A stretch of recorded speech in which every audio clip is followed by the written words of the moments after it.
he got asked about Tulsi Gabbard. And the reporter, the journalist said, there are foreign allies who are very nervous about sharing intelligence with her. And he said, oh, I don't know. I'm surprised to hear it. I heard that for the first time the other day. I mean, I think she's a great American. I think she's got tremendous common sense. This woman with tremendous common sense, Tulsi Gabbard, went to Syria, met with Assad, legitimized him as a member of Congress, then came back here and advocated for him. You're telling me this woman went over there, came back and advocated for him, and she's got common sense? Our foreign allies are right to be nervous about sharing intelligence with her. Well, she's a weird one because she has so many characteristics that you would think that everyone who's a progressive would want as a president. She is a veteran who twice served overseas, twice deployed. She's been a veteran for a long time Congresswoman. She's from Hawaii. She's Hawaiian. You would say she's a woman of color. They say she's a woman of color. She's a very articulate, rock solid woman, and they've tried to find a bunch of dirt on her, and they can't. And we'll get to that. I want to start with something that I think is also important about facts. Because recently on your show here... I was just going to get to that. Good. Helping you out. You want me to ask you the question? No, look, some of you have accused me of being a traitor to my country, a Russian asset, a Trojan horse, or a useful idiot, I think was the term that you used. Which basically means that I'm naive or lack intelligence to know what's going on. They use that. Yeah, did you watch the episode when Tulsi Gabbard got on to defend herself and Joy Behar starts panicking and going over her notes while Tulsi is refuting everything that she said? Yeah, I mean, Joy Behar, like, again, these people have dementia. These are people who, like, should not be allowed out of the house. They have a national platform. I mean, it is crazy. They have no idea. These people have never read, like, a book. And there's versions of, because she is a strong woman. She is a person who served overseas twice. I want to let your viewers know exactly who I am. All right. Set the record straight. I am a patriot. I love our country. I am a strong and intelligent woman of color, and I have dedicated almost my entire adult life to protecting the safety, security, and the freedom of all Americans in this country. It was the attacks on 9/11. Well, I guess we're getting a little bit far ahead of ourselves, but Franklin Graham finds you refreshing. He doesn't find me refreshing. Picture this. A daytime TV show, a war veteran turned politician, and a $50 million lawsuit that's got Joe Rogan laughing so hard he might need a seatbelt. Welcome to the chaos of Tulsi Gabbard versus The View, a clash that's less about talk show gossip and more about a cultural earthquake. Tulsi, a former congresswoman with nerves of steel, just dropped a legal bomb on The View's cozy studio, and it's shaking up the media world. Why? Because they called her a Russian asset, a traitor, and a useful idiot. Yeah, they went there. Buckle up, because this isn't just a lawsuit, it's a roast battle with court papers, and we're diving into the drama. Who is Tulsi Gabbard anyway? Let's set the stage. Richard Spencer, the white nationalist leader, says he could vote for you. Joy, this is why... I mean, you're on Tucker Carlson at least 10 times. Why don't you go on Chris Wallace's show? This is why I'm here, because you and other people continue to spread these innuendos that have nothing to do with who I am. Well, Hillary Clinton started it, and then you shot back at her, boy. You called her the queen of warmongers. You doubled down, unfortunately, you doubled down on the baseless accusations that she made that strikes at the core of who I am. I'm a soldier. Because of the attacks on 9/11, I enlisted in the military to go after and defeat and destroy the evil that visited us on that day. I've served now for over 16 years, deployed twice to the Middle East during the height of the war, where every single day I saw firsthand the terribly high human cost. It's why I ran for Congress. Tulsi Gabbard isn't your average politician. She's a military veteran who deployed twice to the Middle East, a longtime congresswoman from Hawaii, and a woman of color who's been hailed as articulate and principled. She served on the Foreign Affairs, Armed Services, and Homeland Security committees, handling high-level intelligence briefings for nearly 7 years. Sounds like someone you'd trust with sensitive info, right? Well, not according to The View, who decided she's a threat to democracy, decency, and probably their brunch plans. Spoiler, they picked the wrong woman to mess with. The View's big mistake. The View, that glorified group chat with studio lighting, thrives on hot takes and hotter coffee. But when they targeted Tulsi, they didn't just throw shade, they hurled accusations that could ruin careers. Russian asset, Trojan horse, useful idiot. These aren't just spicy opinions, they're defamation dressed up as daytime entertainment.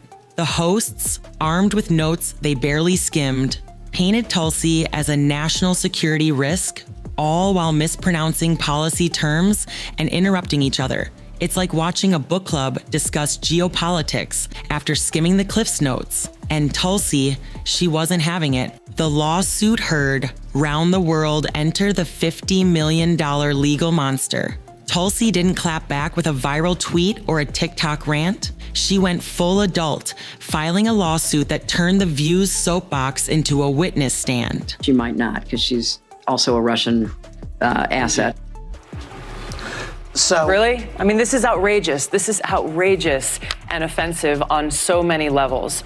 I've served as a member of Congress now for almost 7 years, receiving high-level national security and intelligence briefings, serving on the Foreign Affairs Committee, the Armed Services Committee, the Homeland Security Committee, working to ensure the safety and security of the people of this country. This is why I'm running for president, to continue that commitment of service. This wasn't a tantrum. It was a calculated strike, backed by receipts, legal counsel, and enough composure to make the host's eye rolls look childish. The lawsuit claims The View's reckless accusations damaged her reputation and livelihood. And here's the kicker. She's got the evidence to back it up. While the hosts were perfecting their dramatic pauses, Tulsi was lawyering up, ready to make them answer in court. Joe Rogan enters the chat queue. Joe Rogan, the podcast king, who's been calling out media nonsense since flip phones were a thing.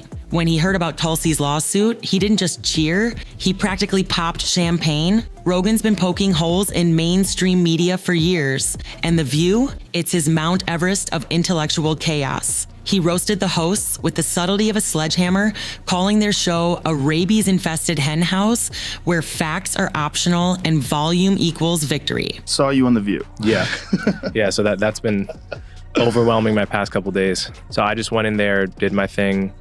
I had no idea what to expect. I didn't know who Sunny Hostin was. I actually still really don't know. So I wasn't expecting necessarily for her to kind of try to ambush me in that way and attack my character in that way. Well, it is the show that people love to hate. Yes, that's true. That's true. They get so much hate watching viral clips of them saying ridiculous things. I mean, yeah. it is a rabies-infested henhouse. He laughed at their attempt to discuss foreign policy like it's a banana bread recipe, and honestly, he's not wrong. Why The View keeps missing the mark. Let's break it down. The View operates in an ideological bubble where hosts compete to outrage each other with half-baked takes. They bring on token conservatives just to yell over them, as seen with Meghan McCain and others. It's less a talk show and more a morality cosplay convention where clapping hands and buzzwords pass for journalism. Rogan nailed it. Their formula is simple. Take a current event, add ignorance, stir in bias, and serve it lukewarm to a half-asleep audience. But when they targeted Tulsi, they forgot one thing. She's not just a soundbite, she's a soldier with a paper trail. Tulsi's tactical takedown. Tulsi didn't storm the set or scream into the void. She played it like a strategist. No theatrics, just paperwork. Her lawsuit isn't just about clearing her name, it's a warning shot to every media outlet that thinks reckless accusations come with no consequences. She's a veteran who enlisted after September 11th, served overseas, and ran for Congress to protect American safety and freedom. Calling her a traitor isn't just wrong, it's a slap in the face to her decades of service. And Rogan, he's her unofficial hype man, cheering her on for turning The View's noise into courtroom evidence. The View has to be if you average out the View hosts, among the dumbest people on television. And so it's like they say the thing that people are thinking, but they say it very directly, so they expose whatever truth. But I don't think some of them are dumb. You don't think so? No, I don't think Sunny Hostin's You think it's deliberate? I think she's ideologically driven, and they have blinders on, for sure. I don't think Sunny's dumb. But Whoopi is certainly not the brightest person. And what she just said just doesn't make any sense. It's just like so silly to say. The culture shift between right and left authoritarianism, and now people don't recognize that if you just stop looking at it in terms of red and blue, look at the actions, whether it's war, suppression of free speech, pharmacological interventions that are mandatory, whatever it is, that used to all be associated with the authoritative right, the authoritarian right. And now those things are being embraced by the left.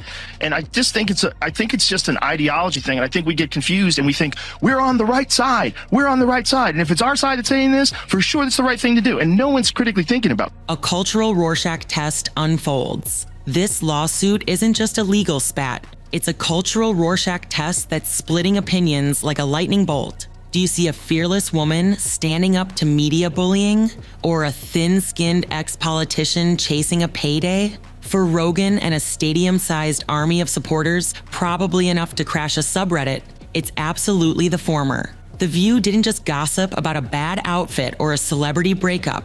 They slung accusations that could torch someone's career and credibility. They claimed Tulsi, a woman who's handled classified briefings and served in war zones, was a Russian pawn. That's not a hot take. It's a hit job wrapped in faux concern. Tulsi's response? A masterclass in accountability. She didn't just push back, she rewrote the rules, showing every public figure who's been chewed up by the media meat grinder that you don't have to swallow the slander, file the paperwork, stack the evidence, and let the courts sort it out. The View thought their studio lights were a force field, shielding them from consequences. Spoiler, courtrooms don't care about your lighting budget or your applause track. They run on facts, evidence, and accountability. 3 things The View seems to misplace once the teleprompter runs dry. Show has this very specific ideological bubble in which they operate in, and they always bring on a token conservative woman and they yell over her and silence her. And, they did that with Meghan McCain, and they did that with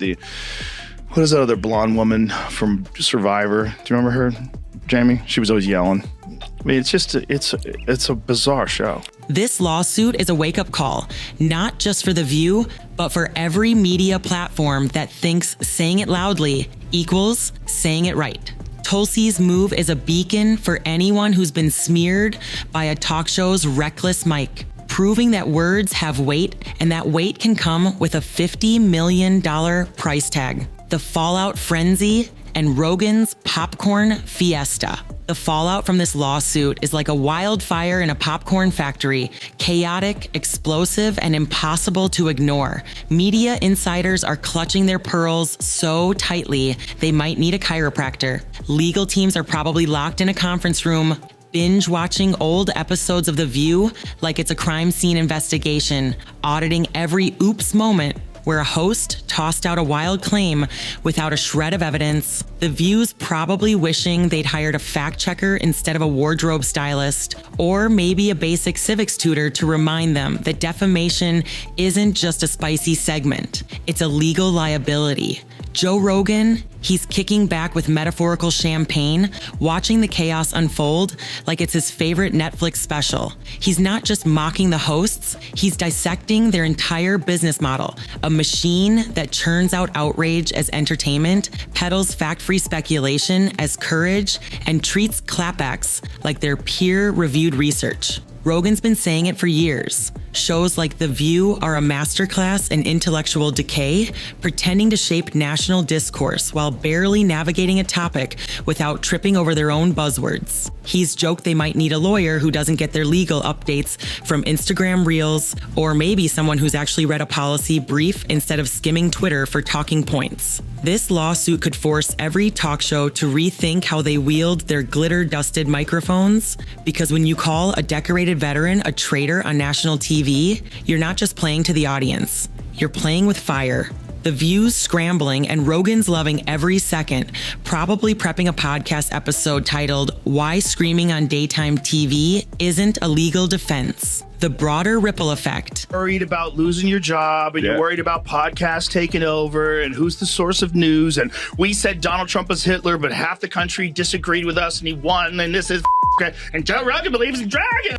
Every studio with a comfy couch and a hot mic is now double-checking their insurance policies because Tulsi's lawsuit isn't just a slap, it's a blueprint for accountability. The bigger picture, a cultural reckoning. This isn't just about Tulsi Gabbard, Joe Rogan, or The View's latest PR nightmare. It's about a seismic shift in how we hold media accountable in a world where platforms have skated by on charisma and zero consequences for far too long. For years, media personalities have lived in a magical bubble where being wrong only boosted ratings, not legal bills. Smear campaigns were just background noise, annoying but harmless, until now. Tulsi's $50 million lawsuit is cultural dynamite, blowing a hole through the paper-thin wall of media immunity. It's turning talk show tables into courtrooms, gossip segments into Exhibit A, and coffee mugs into liability hazards. This isn't a petty spat. It's the equivalent of suing the circus for letting clowns hold press conferences. Tulsi's filing sends a crystal clear message. Go ahead, sling your sloppy accusations on national TV, but don't be shocked when someone responds with a lawsuit that's got more footnotes than your entire research team's Google history. Rogan's loving it. Not because it's drama, but because it's a long overdue correction to a system that thrives on spin, superficiality, and fact-like opinions. He's built his empire by listening to people for hours, not minutes, and watching The View squirm under legal scrutiny must feel like watching an improv troupe get audited by the IRS. The broader message is devastatingly simple. Reckless falsehoods on TV aren't just ethically gross, they're financially disastrous, especially when your target keeps receipts like a tax auditor with a vendetta. This lawsuit could spark a wave of accountability where public figures no longer have to grin and bear the media's tabloid chew toy treatment. It's a warning to every outlet that thinks volume equals validity. You're not untouchable. Tulsi played it surgical. No yelling, no theatrics, just a legal filing that hit like a tactical airstrike. Rogan's the hype man, dancing on the collapsing credibility of daytime TV, laughing as the truth does its own damage. So grab your popcorn, or better yet, a glass of champagne, because the real daytime drama isn't on your TV screen anymore. It's in a courtroom, and it's rewriting the rules of accountability one filing at a time.